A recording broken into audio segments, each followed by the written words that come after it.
My beloved brothers and sisters in Christ. Have you ever been sitting alone, maybe at your kitchen table, maybe in a hospital room, maybe just staring out the window at nothing in particular, and a bird landed on the windowsill and looked right at you, not flew past, not fluttered away, looked at you, and something in your chest went quiet? If that has ever happened to you, I need you to stay with me for the next few minutes, because I am going to tell you about 4 creatures that have shown up again and again for centuries in the quietest and heaviest moments of people's lives. And I am going to tell you what it means when they do. I have sat with the dying. I have sat with the grieving. I have sat with people who had given up entirely on hope, who told me straight to my face that they didn't believe in anything anymore. And in almost every single one of those rooms, at some point, something small and living came near. A moth against the glass, a deer standing still at the edge of the yard, not running, a robin that wouldn't leave the porch rail for 3 days straight. I used to think it was coincidence. I don't think that anymore. I think heaven is closer than we have been taught to notice, and I think it sometimes knocks so gently that we miss it because we are looking for something loud, something dramatic, something with wings and trumpets. But that is not usually how it comes. It comes small, it comes quiet, it comes on 4 legs or 2 wings or none at all, and it waits for you to look up. So let me ask you something honestly. Has there been a strange animal encounter in your life that you never told anyone about because you were afraid they'd think you were being foolish? A bird that came back to the same spot every single day after someone you loved passed? A butterfly that landed on your hand and stayed there far longer than any butterfly should? If the answer is yes, you are not foolish and you are not alone. And by the end of this, I hope you understand exactly what you experienced and why it mattered more than you ever let yourself believe. Let me tell you about a woman I knew many years ago. I won't tell you her name, only her story, because her story could be any of ours. Her husband had been gone 6 months. 6 months of silence in a house that used to be loud with somebody else's footsteps, somebody else's coffee cup left in the sink, somebody else's voice calling her name from the other room. She told me the silence was the worst part. Not the grief itself, but the quiet that came after it. The quiet that felt like being forgotten by the whole world. One morning, she sat down on her back step with a cup of tea. She didn't even want just to have something to hold.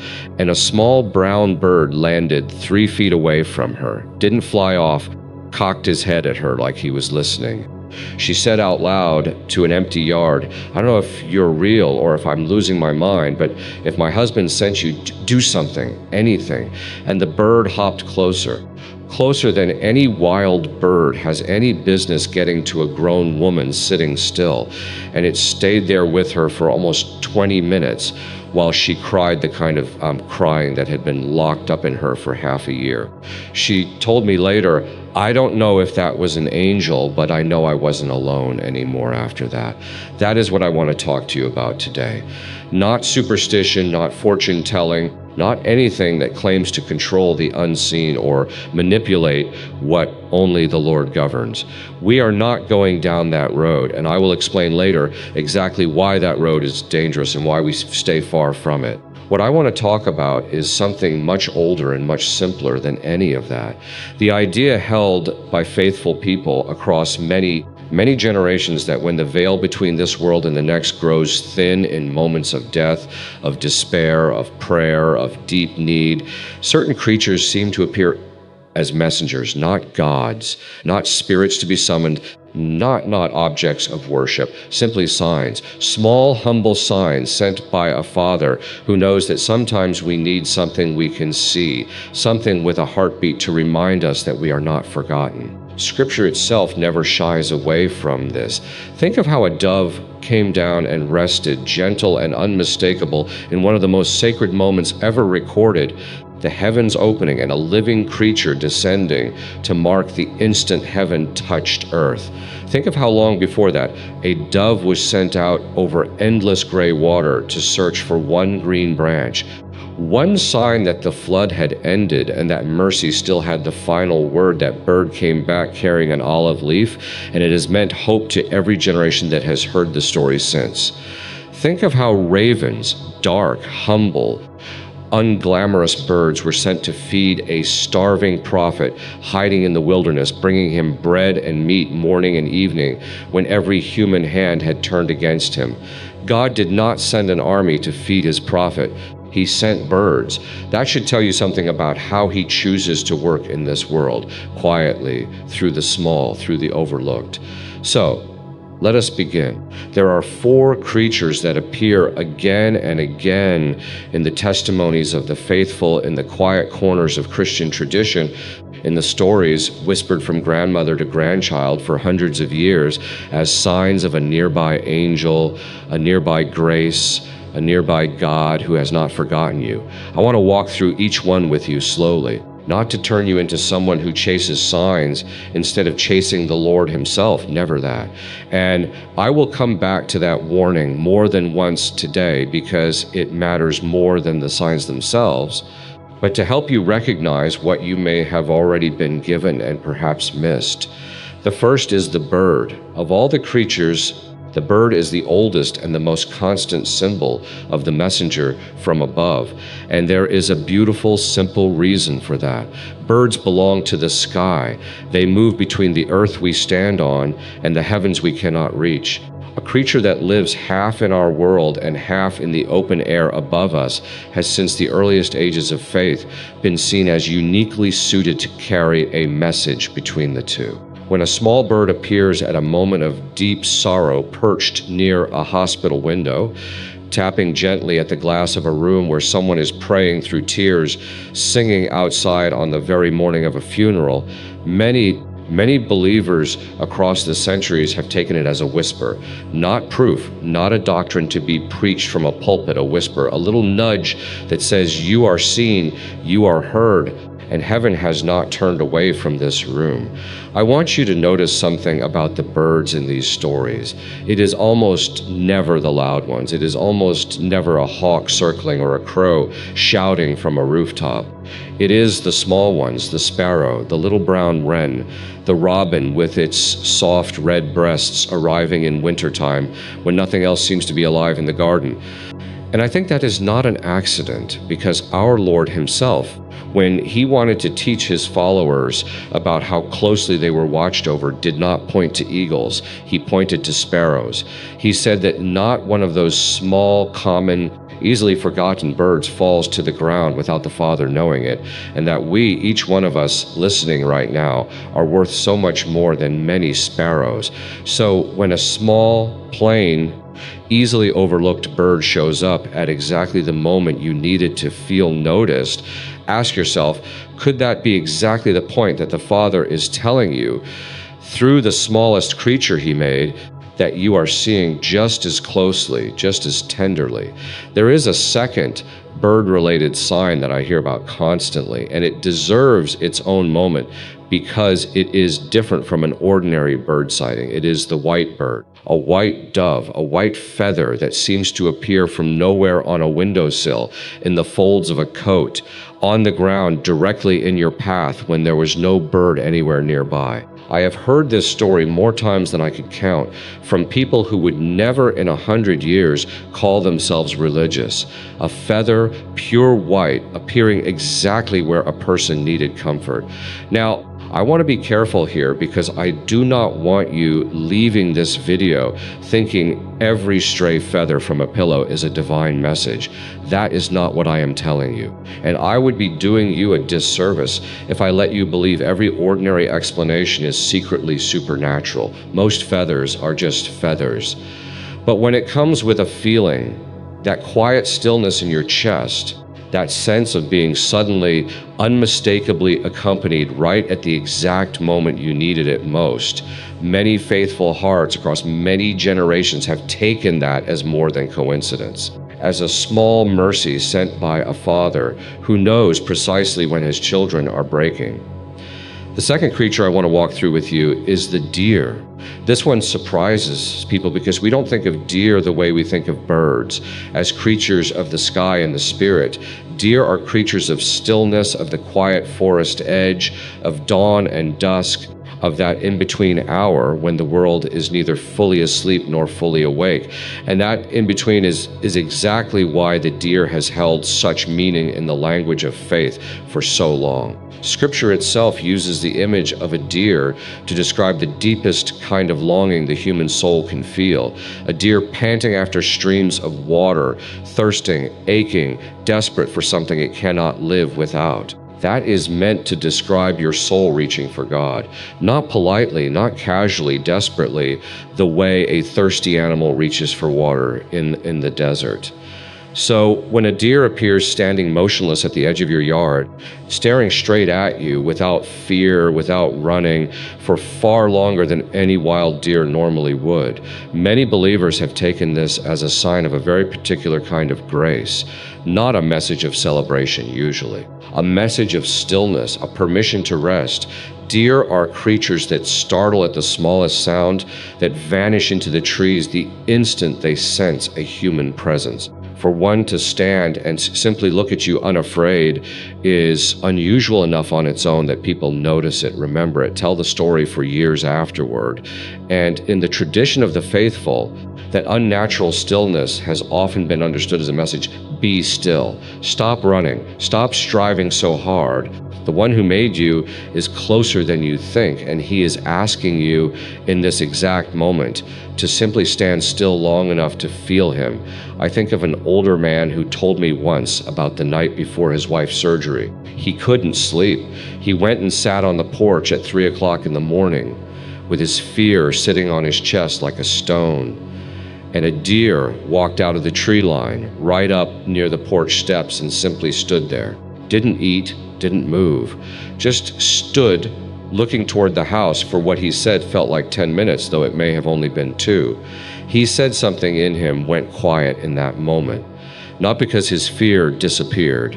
His wife's surgery was still happening the next morning, still frightening, still entirely out of his hands, but because, in his words, something told me I wasn't carrying it alone. That is what these signs are for. Not to remove your burden, to remind you that you were never meant to carry it by yourself. The third creature, and this one I find so tender, so gentle, that I have to slow down even to talk about it, is the butterfly. Now, I want to be honest with you about something. The butterfly is often talked about in a new age way these days, wrapped up in language about energy and spirit animals and other things that have nothing to do with the God we serve. And I want to gently separate that from what I am telling you now. We are not talking about vague universal energy. We are talking about a very old, very Christian understanding of transformation held by believers long before any of those modern trends existed. Think about what a butterfly actually is. It begins as something low, something crawling, something that spends its whole first life bound to a leaf, unable to see beyond where it is. And then it enters a period of complete stillness, a kind of death, really, wrapped and hidden and seemingly gone, and it comes out the other side utterly transformed, given wings it never had before, able to rise into the air in a way its old self could never have imagined. If that does not sound to you like the story of what our faith promises about death and resurrection, I don't know what would. The butterfly has been understood by Christian believers for centuries, appearing in ancient artwork, carved into old gravestones, painted beside images of the risen Christ as a living picture of exactly that promise, that what looks like an ending is not always an ending, that the grave is not the final word, that what is buried can rise transformed. So, when a butterfly appears at a funeral, landing on a casket or a headstone, when there are no flowers nearby to explain it, in a hospital room, somehow finding its way in through doors that should have kept it out on the anniversary of a loss, appearing in a place it has never been seen before or since, so many, many grieving hearts have taken this not as silliness, not as wishful thinking, but as a direct, tender confirmation of the very thing our faith teaches, that the one they lost is not gone. That resurrection is real. That what looked like an ending was in fact a beginning they simply could not yet see. I knew a young mother who lost her baby far too early to have any words that could possibly help her. And I will tell you plainly, I did not try to find clever words because there are none. But she told me that on the day they buried that tiny casket in the middle of a cold morning with no flowers blooming anywhere for miles, a single butterfly circled the small white box 3 times and then landed directly on top of it and stayed there through the whole service. She said it was the only thing that got her through standing upright that day. Not an explanation, not a theology lesson, just a small, fragile, impossible creature choosing that exact casket on that exact freezing morning to land and to stay. The 4th creature is one that surprises people even more than the deer, and it is the one I want you to remember most because it is the humblest of all. It is the lamb. Now, I don't mean you are likely to see an actual lamb wander into your backyard, though stranger things have happened, and I have heard even that story more than once from people who live near farmland. I mean, the lamb, as it shows up in dreams and visions during prayer, in that strange, vivid, half-waking state some people enter during deep grief or deep illness, where the mind grows quiet enough to receive something it normally could not. People describe it consistently across years, across continents, across backgrounds that have nothing else in common.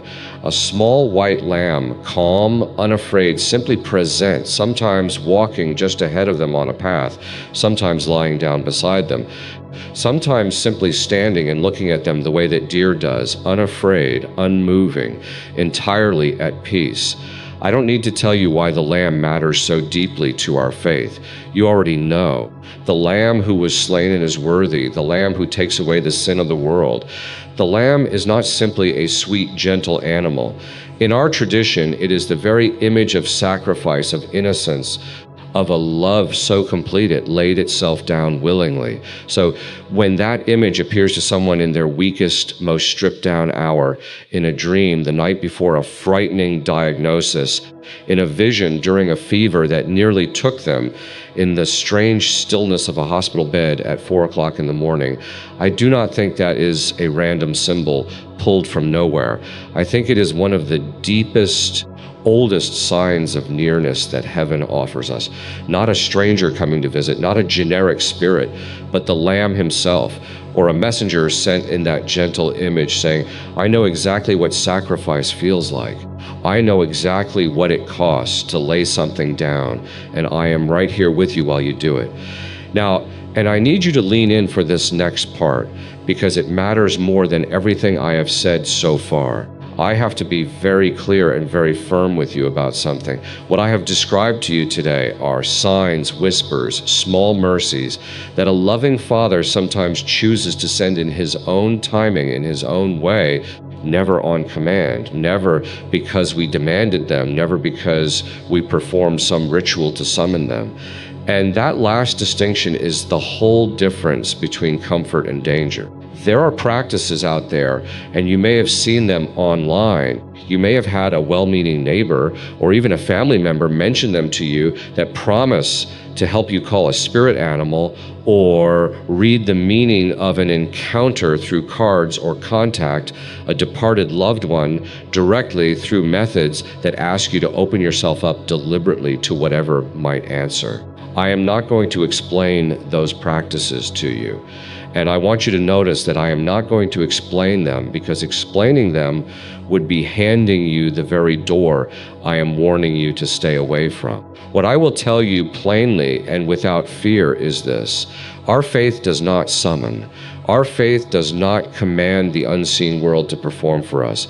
We do not go looking for signs the way one goes looking for a fortune. We live in prayer, in humility, in trust.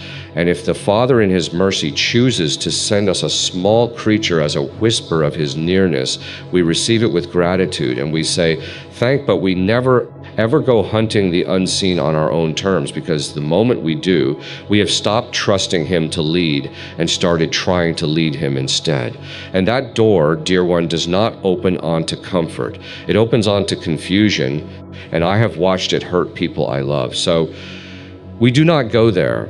We simply stay in prayer, stay in trust, and let Him send what He chooses to send in His own time. That is the whole heart of what I want to leave you with today. Not a checklist of 4 animals to go hunting for in your backyard, ticking boxes, waiting anxiously by the window for a sign to arrive on command. That is not faith, that is anxiety wearing a religious coat, and it will exhaust you far more than it will comfort you. What I want instead is for you to simply be a little more awake, a little more attentive to the small things. Because I promise you, the God who counts every hair on your head and knows when a single sparrow falls is not a distant God who has to be summoned through elaborate practices. He is near. He has always been near, sometimes nearer than your own breath. And sometimes He simply chooses to remind you of that nearness through something small, something living, something that catches your eye on an ordinary afternoon and makes you stop and think for just 1 second. Wait, was that something? So here's what I want you to do. Starting tonight, and it costs you nothing and it asks nothing strange of you at all. Before you go to sleep, sit for just a few quiet minutes. You don't need special words. You don't need anything fancy. And simply say to Him honestly whatever's heaviest on your heart right now. If you are lonely, tell Him you are lonely. If you are afraid, tell Him you are afraid. If you've been angry at Him, and many good, faithful people have been angry at Him at some point in their lives, tell Him that too. He can carry your anger. He is not fragile, and He would rather hear the truth from your heart than polite words that don't mean anything. And then simply ask Him quietly to let you feel that you are not alone, not with drama, not with demands. Just an honest, open request from a tired heart to a Father who has never once stopped listening. And then pay attention, not obsessively, not anxiously, just attentively, the way you'd notice a friend walking to a room. Because I promise you, dear one, whether it comes as a small bird at your window, or a deer standing still at the edge of your yard, or a butterfly that lingers far longer than it should, or simply a stillness in your own chest that you cannot explain, but that feels unmistakably like being held, it will come. Maybe not tonight, maybe not this week, but it will come in His timing, because that is who He is. He does not forget the sparrows, and He has certainly not forgotten you. I think about that woman on her back steps so often, the one who spoke to an empty yard and asked out loud for a sign, half believing no one was listening at all. I think about how she said the bird came closer than any wild bird should. I think about how she wasn't crazy, and neither are you. If something like that has happened in your own life, and you have never told a single soul about it out of fear they would laugh, they would not be laughing if they understood what you understood in that moment. That heaven is not as far away as we've been taught to believe, that it brushes up against our ordinary, tired, grieving, hopeful lives more often than we notice.